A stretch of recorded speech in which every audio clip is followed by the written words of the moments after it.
Darurah ni boleh makan belaka. Dalam bab lapar, darurah, makan yang haram. Tapi tidak ada alternatif. Jangan bila masuk hutang, tak ada nasi, makan babi. Bukan. Mungkin kena makan daun kayu dulu. Nampak? Baru darurah. Ni daun kayu ada, akar kayu ada, pucuk-pucuk paku ada. Bahan dah babi. Nampak? Darurah, tak ada masalah. Tak usah kata setu apa, peluk tak ada masalah. Peluk perempuan. Kita lalu ke tepi sungai. Perempuan awet, dia naik skuter beruk. Skuter beruk ni, skuter hak dia naik, kaki dia cokeng itu belakang. Orang Terengganu panggil skuter beruk.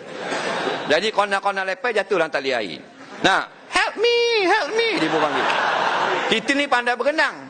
Maka kita terjun pergi ambil dia. Wajib kalau kita pandai berenang. Sebut dalam kitab Yas'alunaka fid-din, siapa pandai berenang dan ada orang lemah, dia tak terjun pergi selamat, berdosa. Faham? Maka dia berenang. Perempuan ni mandi. Rupanya dia nak mandi situ. Memang dia kona-kona nak mandi. Nampak tak? Lemah sungguh. Maka bila lemah, adakah kita pegang gitu sikit je baju dia? Mesti kita kena peluk. Tak ada masalah pasal darurah. Atau kejar di rimah kejar opang tengok. Kita ada tamu tu. Maka kita ambil opang tu, duduk tak belakang, pegang, peluk, kemah, awak lari daripada rimah. Tak ada masalah. Kerana apa? Kerana rimah kejar. Jaga nyawa dia.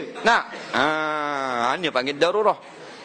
Sebab tu kita kena sengke baik. Jumpa-jumpa kan, peluk-peluk kat jalan tu kan. Bawa wet. Kena sengke baik. Husnuzan ni mungkin dikejar rimah.